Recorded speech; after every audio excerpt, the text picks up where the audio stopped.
The رفقت چاہتا ہوں آپ سے۔ عزیزان گرامی، بہت ہی قریب وقت آ گیا ہے، امام تو آ چکے ہیں، اللہ کہہ رہا ہے آ چکے ہیں، اور جلدی نہیں کرو، جب اللہ مصلحت سمجھے گا اس وقت بھیج دے گا۔ تمہارا کام ہے کہ وہ دور گھٹا ٹوپ اندھیرے میں، وہ سیاہ وادی میں، وہ تاریک صحرا میں جو دور ایک چراغ جلتا نظر آ رہا ہے، اس کی طرف بڑھتے رہو بس۔ جو امام کو نہیں مانتے وہ بھی اندھیرے میں ہیں، جو امام کو مانتے ہیں وہ بھی اندھیرے میں ہیں۔ فرق دونوں میں یہ ہے کہ ایک کو چراغ نظر آ رہا ہے، بس اس چراغ کو اپنے ذہن میں بٹھائے رکھو اور اس چراغ کی طرف اپنے سفر کو جاری رکھو۔ اس سے بہتر کوئی اور، اس کے علاوہ نظام بھی نہیں ہے۔ کوئی ممکن ہے کہ مولانا نہیں مانتے تو جو نہیں مانتے جو صحیح ہے وہ بتاؤ کیا ہے؟ بہت سارے لوگ کہتے ہیں ہم نہیں مانتے تو پھر کیا؟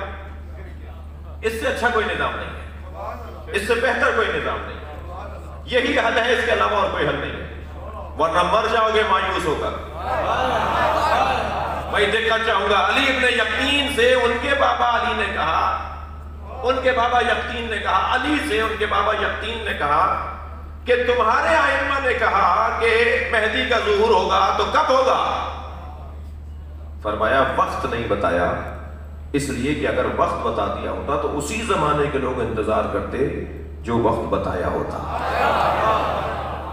مثلا اگر کہہ دیا ہوتا کہ 2020 میں آپ کی کا ظہور ہوگا تو 1820 کے جو لوگ تھے، جو آپ کے دادا میرے پردادا تھے، وہ کہتے تھے ہمارے زمانے میں تو آئیں گے نہیں تو ہم انتظار کیوں کریں؟ وقت نہ بتا کے ہر ایک کو امید سے جوڑ دیا، مرنے نہیں دیا۔ اصل بدن کی موت نہیں ہوتی، اصل فکر کی موت ہوتی ہے، اصل نظریے کی موت ہوتی ہے۔ نظریوں کی بنیادوں پر ہی ترقیاں ہوتی ہیں، تحریکیں آگے چلتی ہیں۔ لہذا اللہ کا یہ نظام، اور کیوں اللہ نے پردہ غیبت میں رکھا ہے؟ پہلے تسلی دیجئے، تھک تو نہیں رہے میری باتوں سے؟ کیوں اللہ نے پردہ غیبت میں رکھا ہے؟ بھیج کیوں نہیں دیا؟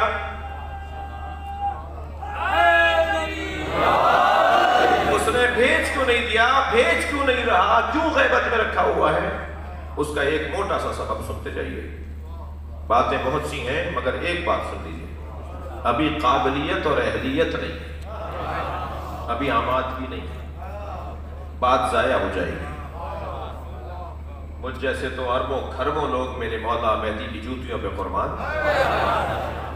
ہماری تو گنتی نہیں ہے کوئی، ہماری تو کوئی حیثیت نہیں ہے۔ اس مجلس میں اگر شاہ صاحب مجھے 7 بجے ممبر پہ بٹھا دیتے جب 2 آدمی بیٹھے ہوئے تھے تو کہتے نا کہ ان کی بات ضائع ہوگی، لوگوں کو آنے دو، ماحول تیار ہونے دو، جب سب سننے اور سمجھنے والے آ جائیں تو پھر انہیں بلایا جائے گا۔ جو امام نہیں آ رہے اس کا بھی یہی سبب ہے، ابھی آمادگی پوری نہیں ہے، ابھی تیاری پوری نہیں ہے۔ ایک صاحب مجھ سے کہنے لگے مولانا اسحاق صاحب نے جب ساری باتیں سمجھ لی تھی تو شیعہ کیوں نہیں ہو گئے؟ انجینئر محمد علی نے بہت ساری باتیں سمجھ لی، شیعہ کیوں نہیں ہو گیا؟ جی میں نے کہا تمہاری وجہ سے نہیں ہو رہا،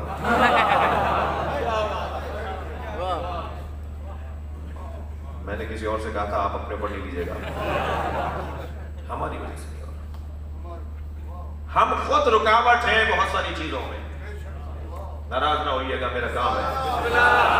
ہم خود بہت ساری ہدایتوں میں، ترقیوں میں، سمجھداریوں میں، بہت ساری تعلیم و تربیت میں، بہت ساری بہتریوں میں ہم خود رکاوٹ ہیں، ہم خود بیریئر ہیں۔ لوگ اہل بیت کے مکتب کی طرف آنا چاہتے ہیں، اس سے اچھا نظام نہیں ہے، مگر وہ کہتے ہیں پھر ہمیں ایسا ہونا پڑے گا جیسے یہ فلاں صاحب ہے، تھوڑا سا مجھے اپنے آپ کو بہتر کرنا ہوگا،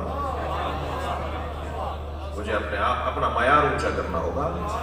تھکے نہیں بیٹھے تو بات کہوں، صرف 3 چیزیں شیعہ حاصل کر لیں، شیعہ صرف 3 چیزوں کو حاصل کر لیں، بیریئر ٹوٹ جائے گا، لوگ اہل بیت کے مکتب میں آنا شروع ہو جائیں گے۔ 3 چیزیں صرف شیعہ حاصل کر لیں۔ علی کا چاہنے والا بزدل نہیں ہوتا، بزدلی ختم کریں، صلوات پڑھیں محمد و آل محمد۔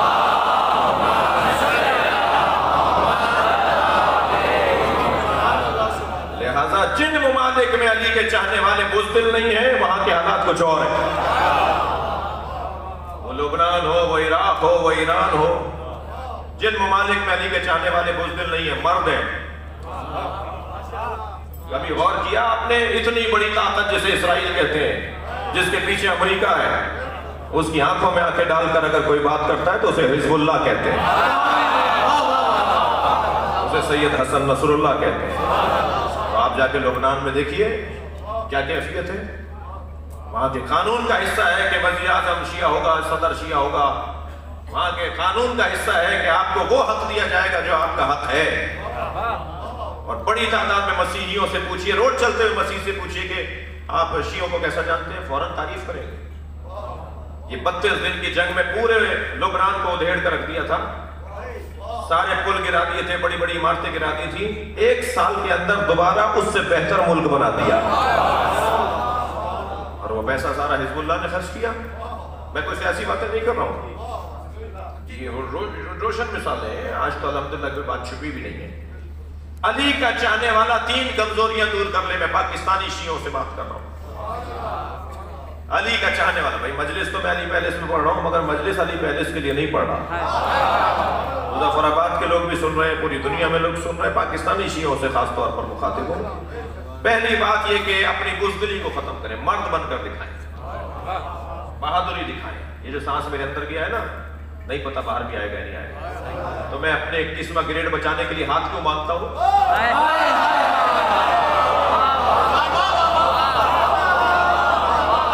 میں اپنے سیاسی تعلقات کو بحال رکھنے کے لیے سنی کیوں ہو جاتا ہوں؟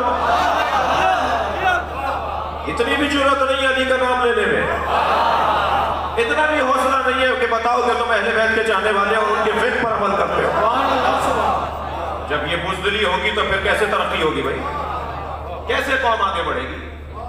مجھے اس سنی سے بڑا پیار ہے، سنی بھائی سنیں، اور شیعہ بھائیوں سے بھی کہہ رہا ہوں، مجھے اس سنی سے بڑا پیار ہے جو لاکھوں شیعوں میں کربلا میں اور مشہد میں ہاتھ باندھ کے نماز پڑھ رہا ہوتا ہے۔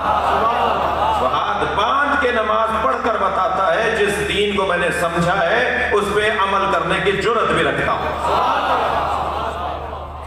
میرے اندر یہ کمزوری کیوں ہے؟ میرے اندر یہ کمزوری کیوں ہے کہ میں گھبرا جاتا ہوں؟ سلام بھیجتا ہوں اپنے ان سیاستدانوں کو، دعا کرتا ہوں ان سیاستدانوں کے لیے جو یہ جان کر وزارتیں قبول کرتے ہیں کہ یہ آنے جانے والی چیز ہے، علی کی محبت کچھ اور ہے۔ نعت علی کا کڑا نہیں اتار رہے،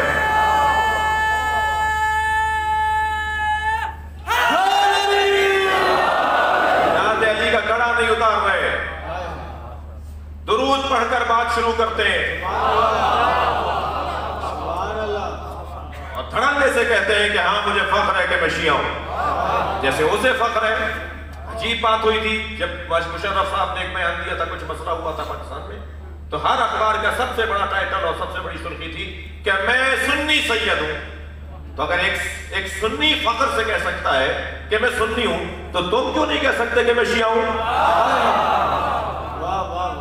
بزدل اور علی کا چاہنے والا، یہ کمزوری دور کرنی ہوگی۔ اور یہ میں اس لیے نہیں کہہ رہا کہ کوئی فرقہ واریت بڑھانا چاہ رہا ہوں، میں سنیوں کے خلاف کوئی ماحول بنا رہا ہوں، میں اس مزاج کا یاد بھی نہیں ہے۔ میری شاید کسی شیعہ اور عالم سے اتنی دوستی ہو جتنی مولانا طارق جمیل سے دوستی ہے،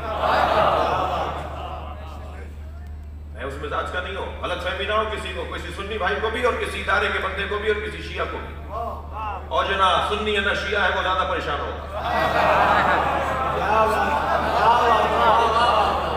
ایک صاحب کہنے لگے یہ کون سے ہوتے ہیں بھائی، یا سنی ہے یا شیعہ، یہ کون سے؟ میں نے کہا نہیں، کچھ ہیں جو نہ سنی ہے نہ شیعہ ہے، سنی ہے۔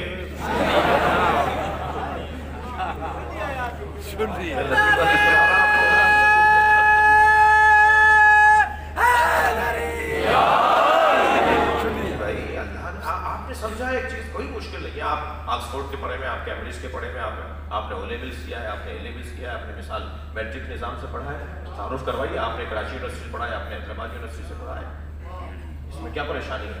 اگر کوئی کراچی یونیورسٹی کا پڑھا ہوا طالب علم کہہ دے کہ میں کراچی یونیورسٹی سے پڑھا ہوا ہوں تو حیدرآباد یونیورسٹی سے پڑھا ہوا کوئی تعصب ہو رہا ہے، کوئی فرقہ واریت ہو رہی ہے؟ تعارف ہو رہا ہے نا اپنا، تعارف کرواؤ میں سنی ہوں، تعارف کرواؤ میں شیعہ ہوں، اپنا دماغ بڑا کرو۔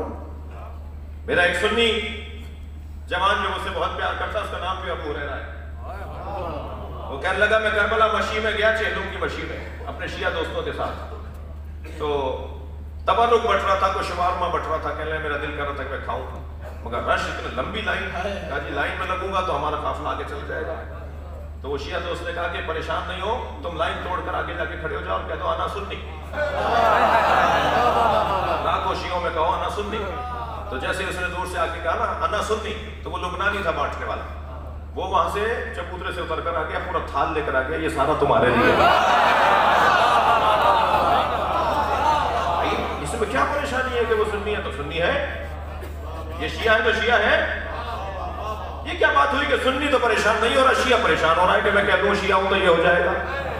یہ کمزوری دور کرنے کا نتیجہ دے رہا ہوں عزیزان گرامی. دنیا میں اگر آپ اہل بیت کی طرف متوجہ کرنا چاہتے ہیں لوگوں کو، تھک کے ہی سنیں گے. اگر آپ اہل بیت کی طرف لوگوں کو متوجہ کرنا چاہتے ہیں تو اپنے اندر شجاعت کو لے کر آئیں. اور جب آپ شجاع بنیں گے نا تو لوگ کہیں گے ان کے ساتھ ہو جاؤ، یہ علی کے چاہنے والے ہیں. شجاعت، یہ کمزوری دور کرے شیعہ برادری. دوسری کمزوری کنجوسی. علی کا چاہنے والا اور کنجوس، نعرہ حیدری لگانے والا اور بخیل، علی علی کرنے والا اور بخیل. خمس نہیں نکلتا، زکوٰۃ نہیں دی جاتی. مجھے معاف کیجیے گا، مجلس حیدرآباد میں پڑھ رہا ہوں. ابھی کہہ رہا تھا میں حیدرآباد میں نہیں پڑھ رہا ہوں، اب میں کچھ دیر کے لیے حیدرآباد آ رہا ہوں. پنجاب کا کوئی امام بارگاہ آپ کو ٹوٹا ہوا نہیں ملے گا. پنجاب کا کوئی مسجد آپ کو ٹوٹی بھی نہیں ملے گی. کوئی ٹوٹیاں ٹوٹی ہوئی، کوئی فرش پھٹے ہوئے، کوئی دروازے ٹوٹے ہوئے، کوئی قبضے اکھڑے ہوئے، کوئی فرش ٹوٹا ہوا آپ کو پنجاب کی مسجدوں میں اور امام بارگاہ میں نہیں ملے گا. اور سندھ کے اکثر امام بارگاہوں کا حال یہ ہے، اکثر مسجدوں کا حال یہ ہے. پنکھے جلے ہوئے ہیں، کارپیٹ پھٹے ہوئے ہیں، ٹوٹیاں ٹوٹی ہوئی ہیں، بلب فیوز ہیں. اور معلوم ہے جی اس علاقے کا جو سب سے بڑا زمیندار ہے وہی شیعہ ہے. نہ خمس اس سے نکل رہا ہے، نہ زکوٰۃ اس سے نکل رہی ہے. میرے سارے پاکستان کے مولوی مجھ سے ناراض ہو جائیں، میرے ایک مکتب کے مولوی، میں ان کی ناراضگی کو مول لے کر ایک اعلان کر رہا ہوں. اور اعلان یہ ہے کہ آپ مولوی کو خمس نہ دیجئے، خمس نکالیے اپنے ہاتھ سے خود خرچہ کیجیے. یہ بہانہ کیوں بنا رہے کہ مولوی خمس کھا جاتے ہیں؟ نہ دیجئے، نہ دیجئے. اچھا بات تھوڑی بولیں گے باپ، یہ بات کی جگہ ہی نہیں ہے، یہ تو آپ کی جگہ ہے. نہ دیجئے مولوی کو آپ خمس. بھائی مولوی کھا جاتے ہیں نا، آپ کو کسی نے دماغ میں ڈالا بھائی کسی بچے کے، تو نہ دیجئے مولوی کو خمس. خمس نکالیے. میں ان بچوں سے، جوانوں سے، یہ نورانی چہروں والے جوان بیٹھے ہوئے ہیں جنہوں نے گناہ نہیں کیے ہیں. میری سعادت مندی ہے کہ میری مجلس میں، میرے بیان میں اکثریت جوانوں کی ہوتی ہے.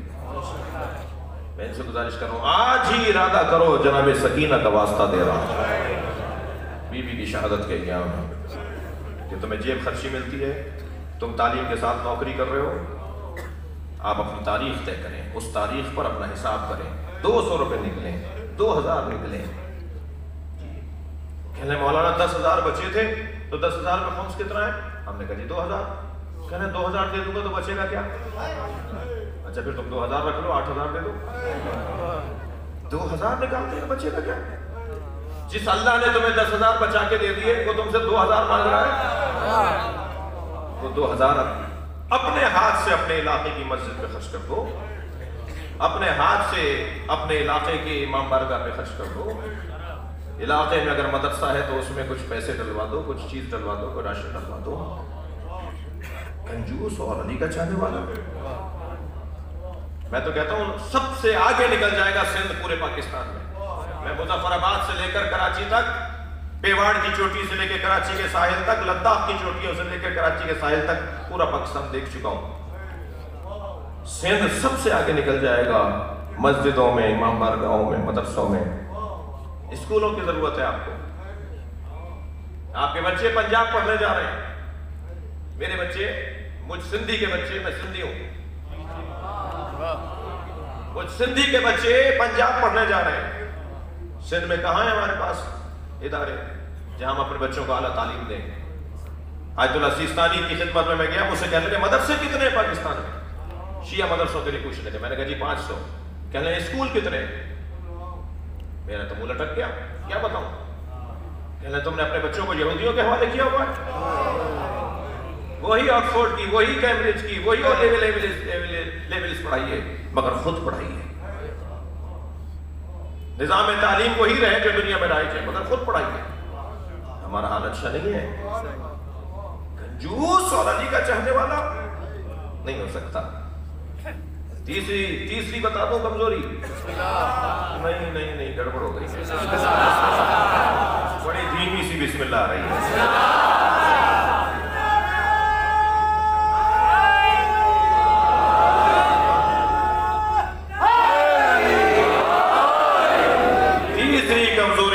قوم کے اندر ہے عزیزان گرامی, وہ ہے تنگ نظری. تنگ نظری ختم کریں. نہ لسانی بنیاد پہ تنگ نظری اور نہ ہی مذہبی بنیاد پہ تنگ نظری. انسانیت کو اولویت دیں.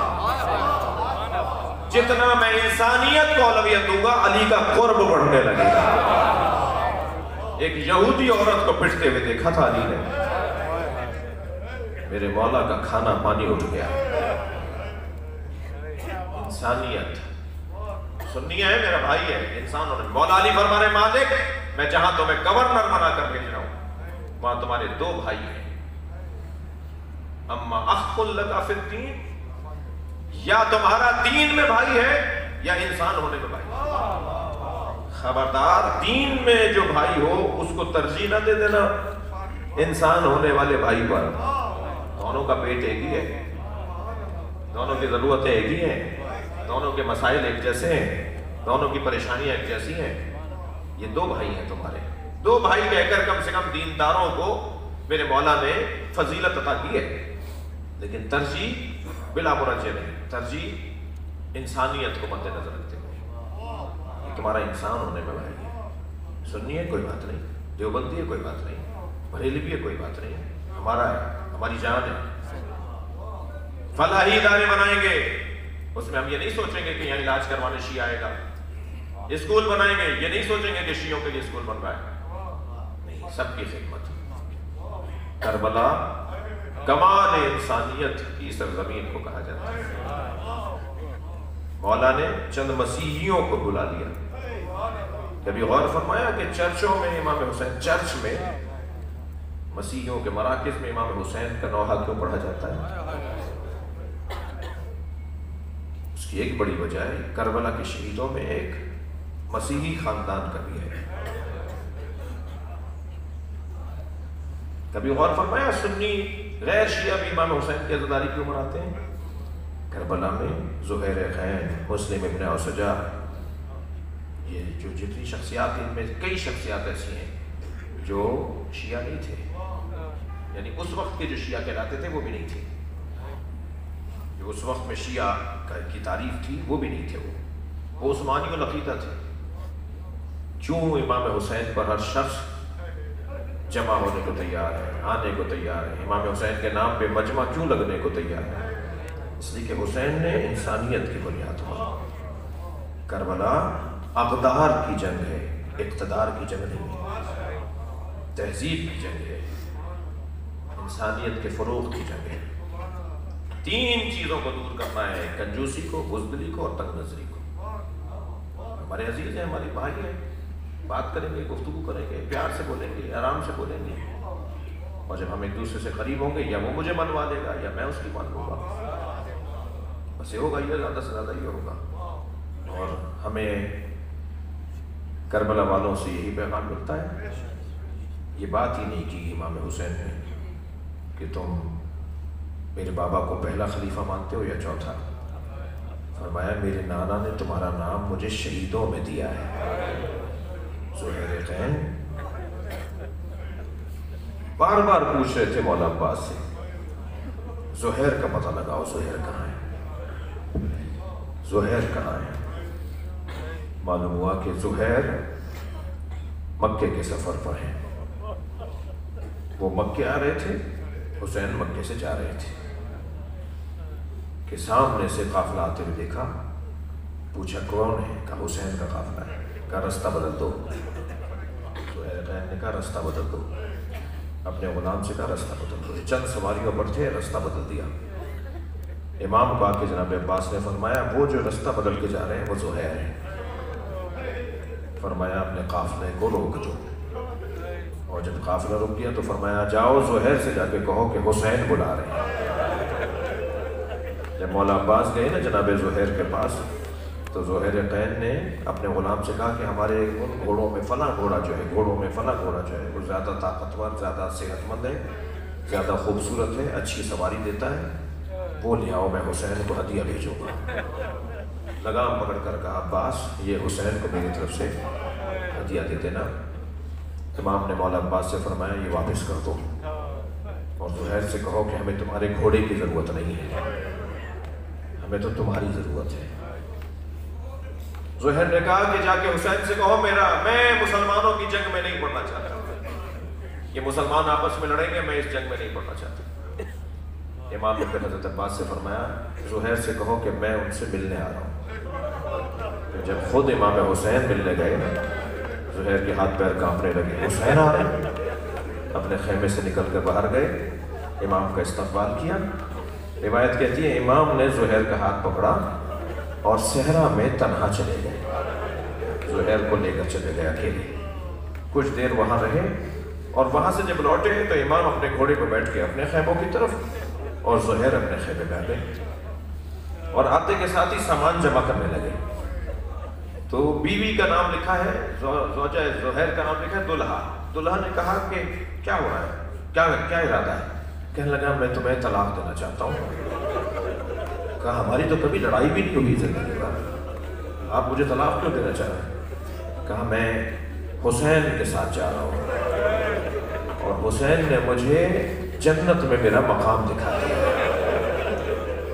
اور حسین کے نانا رسول نے میرا نام حسین کو لکھ کر دیا ہے کہ کون کون کربلا میں شہید ہوگا اس میں ایک نام زہیر کا ہے، لہٰذا میں تو بڑا قسمت والا ہوں، اور میں اگر تمہیں طلاق نہیں دوں گا تو عدت وفات لمبی ہوتی ہے، طلاق کی عدت کم ہوتی ہے، جلدی تم میری نسبت سے دور ہو جاؤ گی۔ تو پیروں میں گر گئی، کہنے لگی ساری زندگی اپنے ساتھ رکھا، اب نبی زادیوں کی خدمت کا وقت ہے، مجھے اپنے ساتھ لے کے چلیے۔ آپ ہی نے تو بتایا ہے نا کہ اس قافلے میں زینب بھی ہے، اجرکم اللہ، اس قافلے میں نبی زادیاں بھی ہیں، علی کی بچیاں بھی ہیں۔ اللہ اکبر۔ زہیر کہنے لگا نہیں، جب مرد مار دیے جاتے ہیں تو عورتوں کو اسیر بنا لیا جاتا ہے۔ مجھے یہ بھی بتایا گیا ہے کہ آل نبی کو، اولاد زہرا کو، نبی زادیوں کو اسیر بنایا جائے۔ میں نہیں چاہتا کہ جگہ جگہ تشہیر ہو یہ زہیر کی زوجہ ہے، اس لیے تمہارے حوالے غلام کرتا ہوں، تمہیں یہ غلام اپنے گھر لے کر پہنچے گا، اور میں حسین کے ساتھ جا رہا ہوں۔ زہیر چلے گئے، کربلا پہنچے، اور امام کے ساتھ جو زہیر کا پھر اس واقعے کے بعد رنگ تھا نا وہ کچھ اور تھا۔ تھے تو ضعیف العمر مگر بڑے بڑے جوانوں سے جوان تھے۔ جب میرے مولا حسین عصر کی نماز پڑھ رہے تھے اور تیروں کی بارش ہونا شروع ہوئی، تو ایک مرتبہ زہیر ان میں ایک تھے کہ جو امام حسین پہ آتے ہوئے تیروں کو روک رہے تھے۔ زہیر قین کربلا کے میدان میں شہید ہوئے، اور امام نے ان کے لاشے پہ مرثیہ پڑھا۔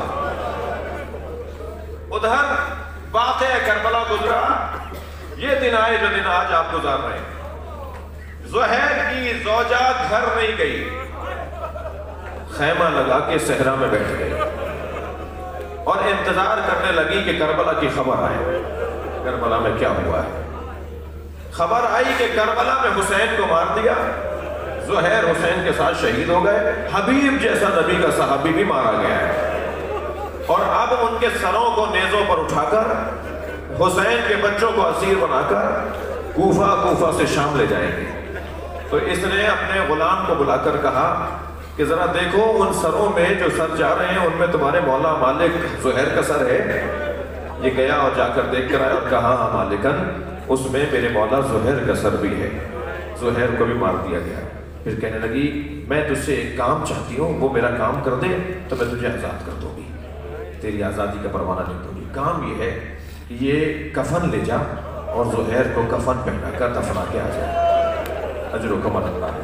زہیر کو کفن پہنا کر یہ کفن لے جا اور کفن پہنا کر آ جائے۔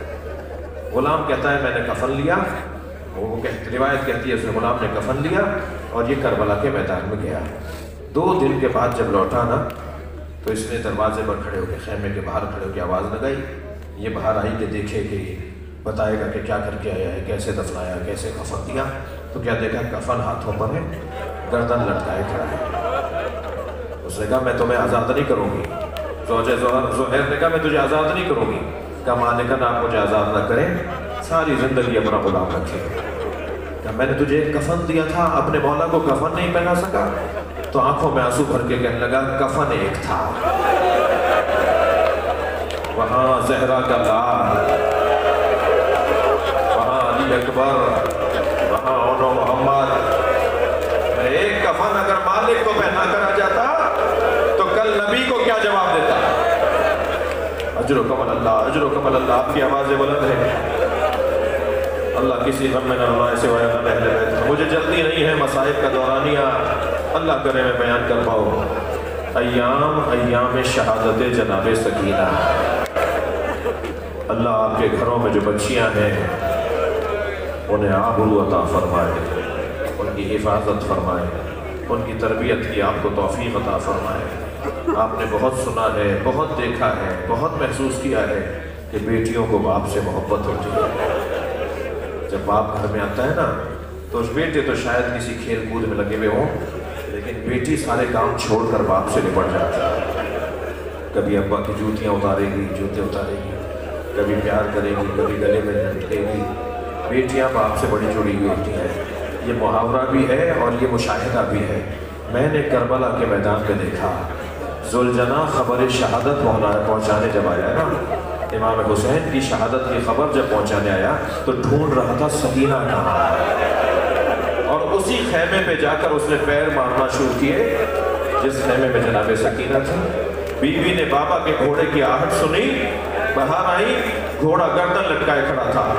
بڑے وقار کے ساتھ، سمجھداریاں قربان ہو سکینہ پر، بڑے وقار کے ساتھ قدم اٹھائے، گھوڑے کے قریب آئی، گھوڑے نے گردن جھکا دی تو اس کے سر پر ہاتھ رکھتے ہوئے بس ایک ہی جملہ کہا، حل سقیا ابھی ام قتل شاہ، مجھے اتنا بتا دے میرے بابا کو پانی پلا کر مارا، یہ میرے بابا کو پیاسا مار دیا۔ اجر و کمال اللہ، اجر و کمال اللہ۔ جو رو رہے ہیں اپنی آوازوں کو آزاد کریں گے۔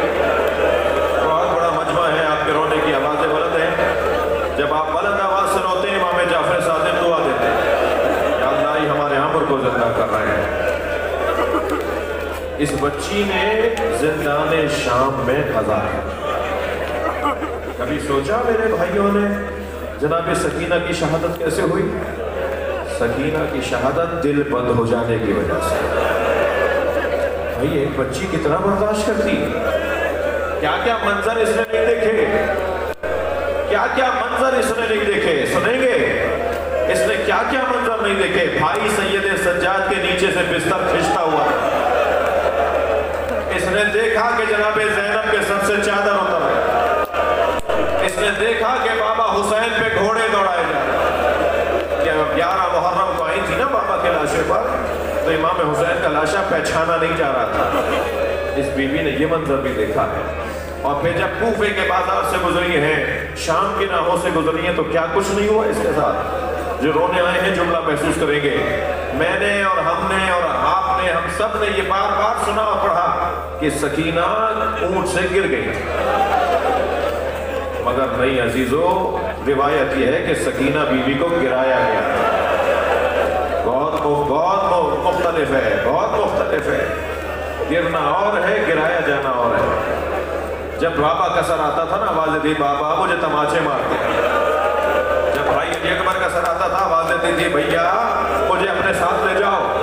اور جب بیوی فریادیں کرتی تھی پورا قافلہ روتا تھا، ساری بیویوں کی فریادیں بلند ہو جاتی تھی۔ ایک ظالم نے دوسرے ظالم سے کہا کہ کیا کریں اس بچی کا رونا مت ہو جائے، تو اس نے کہا اس کا اونٹ آخر میں لے آؤ، میں اسے اونٹ سے گرا دوں گا، تم قافلہ آگے بڑھا دینا۔ سنیں گے عزیزارو، بیوی کو اونٹ سے گرا دیا گیا،